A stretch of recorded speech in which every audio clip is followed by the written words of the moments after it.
Welcome back to chest and biceps, week 2. So this is going to be a similar workout to last week, starting out with a warm-up set, and then heavier to a set of 3, and then going to a full failure set. Now that week 1 is over, going to go all the way to failure, and this is what that looks like till you can't move anymore. Then a short set of, I like to do them rapid for the warm-ups just because old people move slowly. So I want to try to be a little more explosive in my workouts. And then as soon as I can't go any further and absolutely have to put my feet down, that's when I'm done. Now I'm doing wide push-ups to failure. And the reason they're wide is because I want to concentrate more on the chest.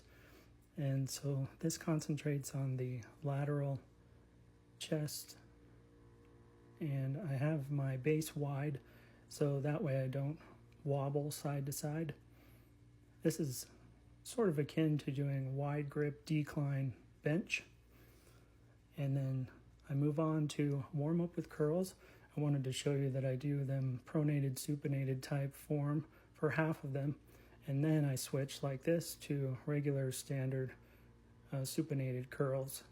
I want all of the muscles involved in curls to be warm before the actual set to failure. And so that's the reason for doing the 2 types. And now we're doing single arm preacher curls to beyond failure. So this is failure right here where it absolutely won't move anymore, even if you held a gun to my head.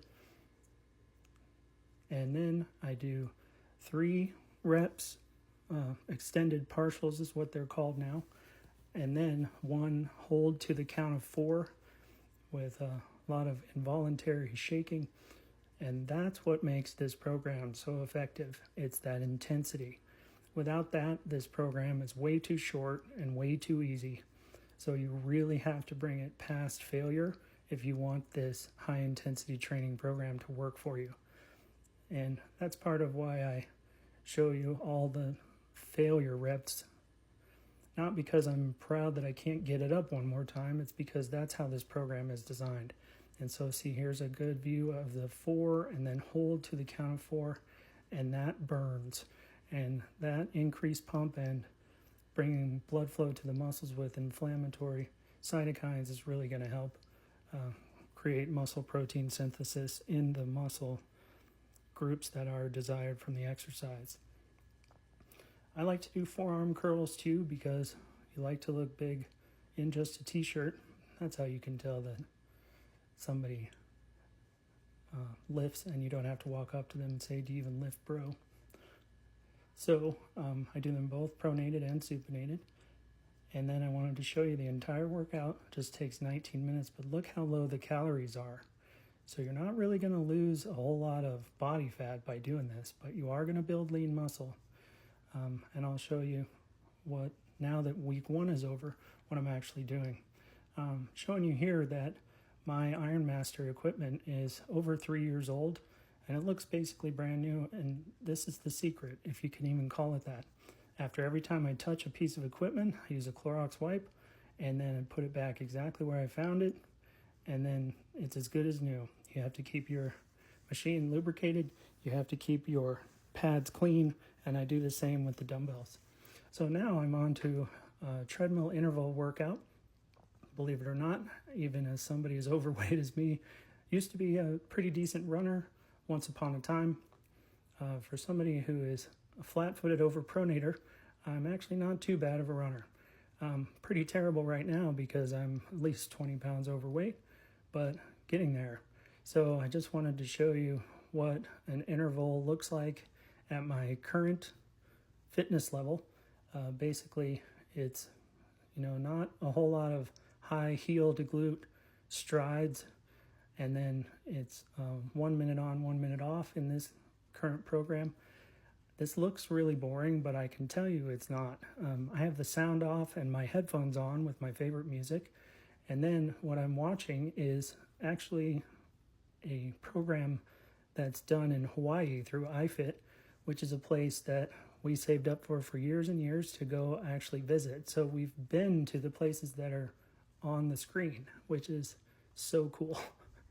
And then here I am in the shag it out, she calls it, which is just a slow jog. This is where you try to get your heart rate back down. And in case you were wondering, what is my maximum heart rate? It's 220 minus your age. So for me, it should be about 174, which I was actually getting up to 180 3 different times during this workout, which is a result of these hard intervals, which are, if I'm just being honest, pretty slow for now. I'm only running at between 6 and 7 miles an hour on the hard intervals, but I wanted to show you what those look like, and that if somebody who has hate handles, looks like they're wearing an inner tube around their waist like me, can do it, pretty sure you can too. So don't count yourself out on doing some useful cardio, because any doctor who has any experience in the inpatient world will tell you that by the time something's happened that's so terrible that someone like me, a hospitalist, has to take care of you in the hospital, we are essentially fixing big problems the best that we can.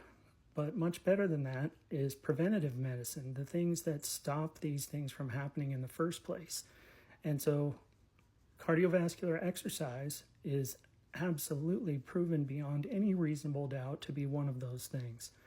So that's why I posted this here. I know it looks boring, but it's really actually quite fun. And then this is my last interval compared to my first interval, and I am sucking wind. And here I am covered in sweat. I wanted to show you this is where the calorie burn comes from. Look at that. And then these are my favorite apps that are going to help me in this journey. If you're interested, feel free to screenshot. And now it's on to the favorite part, protein drink time.